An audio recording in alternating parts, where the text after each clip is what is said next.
အခုလိုမျိုးတောက်ရမ်းလာတဲ့ legendary fig တွေကိုလည်းမရသေးဘူးငားများဖို့အတွက်ငားများချိတ်တွေကလည်းမရှိတော့ဘူးဆိုရင်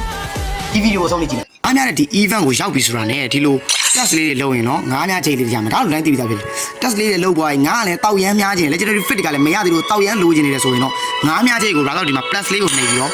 မတ်100နဲ့ဝယ်လို့ရတယ်ပေါ့ဗျာဒိုင်းမိုးလည်းမရှိဘူးဆိုရင်တော့ brother ဘာလုပ်လဲအရင်ပတ်စံခိုးပြီးတော့ဒိုင်းမိုးဝယ်ထည့်တာထည့်ပြီးတော့မြားလိုက်ပေါ့ဗျာ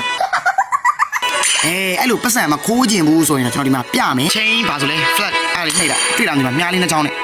အဲ့လေးနှိပ်လိုက်နှိပ်ပြီးလို့ရှိရင်ဒီမှာအောက်ဆုံးကိုသွားပြီးလို့ရှိရင်မှာ brother တို့ဒီမှာပူနေတဲ့ငါးတွေ brother တစ်ကက်နဲ့လဲလို့ရဒီမှာဗျာအောက်မှာဝါအောင်တန်းလေးအင်္ဂလိပ်လိုမကျွမ်းတော့မသိတော့ဗျာနှိပ်လိုက်တစ်ကက်ကျွန်တော်3ခုရ3ခုတော့နဲတယ်ပေါ့ဗျာကျွန်တော်ရင်ကလဲထားလို့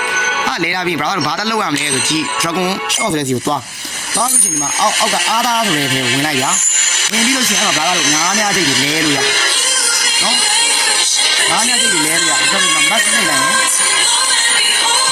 ဆယ်ခုပဲရှိတယ်တစ်ခုပဲရပါဗျာဒါတော့ဒီမှာတစ်ကက်ရှိတော့ငားများချိတ်တွေလဲလို့